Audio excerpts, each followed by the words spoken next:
জানো তো, মা না দুদিন আগে বলছিল যে এখন তো শীতকাল, এখন একটা রেসিপির কথা বললো, সেটা হচ্ছে আমোদি মাছ দিয়ে পেঁয়াজ কুলি দিয়ে। এবার আমি তো শুনে অবাক হয়ে গেলাম।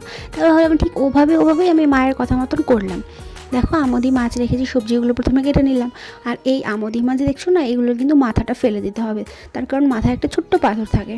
তো দেখো, মাছগুলো সুন্দর করে ভেজে নেবো। আর এই যে আমার হাতটা দেখছো পুড়ে গেছে, এই যে এই হাতটা না বন্দুকের আঠা দিয়ে কাজ করতে গিয়ে আমার না হাতটা এরকম হয়ে গেছে, বেশি বুঝলে যা হয় আর কি। তারপর দেখো, তেলের মধ্যে গোটা জিরে দিয়ে দেবো, সবজিগুলো দিয়ে দেবো। আর মটরশুঁটি কিন্তু আমি এক্সট্রা নিজে থেকেই অ্যাড করেছি, যাতে এটা খেতে একটু সুন্দর লাগে। আর মটরশুঁটি আমি ভালো খাই। তারপর দেখো, হলুদ গুঁড়ো, লবণের গুঁড়ো, জিরের গুঁড়ো, টমেটো দিয়ে একটুখানি সামান্য চিনি দিয়ে তারপরে দেখো, আর এই রান্নাটা কিন্তু খুব সামান্য পরিমাণে তেল মশলা, ঠিক আছে? এটা একদম বেশি তেল মশলা নয়। আর নামানোর সময় একটু ধনেপাতা আর তার আগে একটুখানি কাঁচা সরষের তেল দিয়ে দিলাম। বেশ দারুণ হয়েছে খেতে। আর আমি কিন্তু এই খাবারটা দেখো লেবু দিয়ে আজকে খেয়েছি। সত্যি বলতে এই খাবারটা যদি আমি ট্রাই না করতাম না, আমি সত্যিই মিস করে যেতাম।